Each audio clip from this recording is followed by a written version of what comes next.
Hi, this is Shanna at CoroWare. Today, I thought I'd talk a little bit about work, the value of work, why we do what we do, and how do we learn to do that. When I think back to what I expected as a kid, my parents expected me to work hard, and I remember arguments with my dad about his expectations were that he expected I would work as an adult when I was a kid, and I didn't see the same things that he did. They never gave up on us. We continually had to do work of some kind. And we grumbled about it a lot.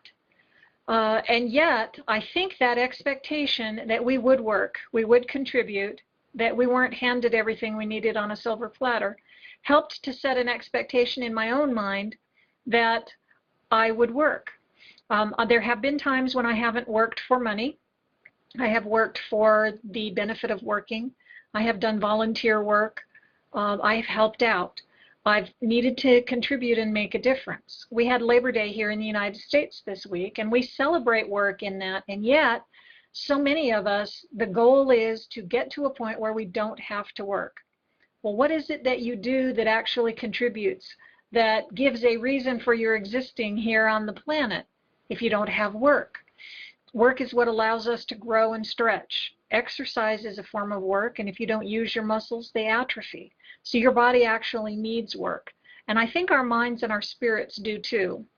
You need to have that sense of achievement, of accomplishment, of knowing that you've made a difference and contributed. If you think back to if you were a scout of some kind, how you want to leave the place that you've gone camping in better shape than it was when you got there, create no harm, leave the world a better place. Work is the way that we do that. That doesn't mean it has to be paid work, and it doesn't mean it has to be a job. You don't have to have someone else employ you to make a contribution and to do work. When you're a little kid, you think of school as your work. That's the stuff that you have to do, and it helps some ways prepare you for that future world of work.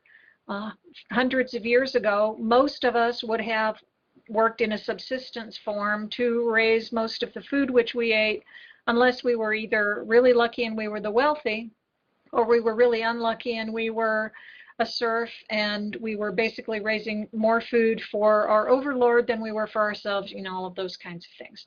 But now we actually have lots of choices. Most of us expect to work for someone else, and yet the entrepreneurial, the micro cap, the small businesses, those are the things that really run the economies around the world. Whether it's a barter economy or a cash economy or a credit economy, it's the smaller people, the people who work for themselves, that make the biggest difference. That's why farmers markets are so vibrant. That's why there are so many different movements to simplify life and to get closer to having an exchange economy. So this week I was thinking about the value of work. I was celebrating having a day off. We did a lot on my day off.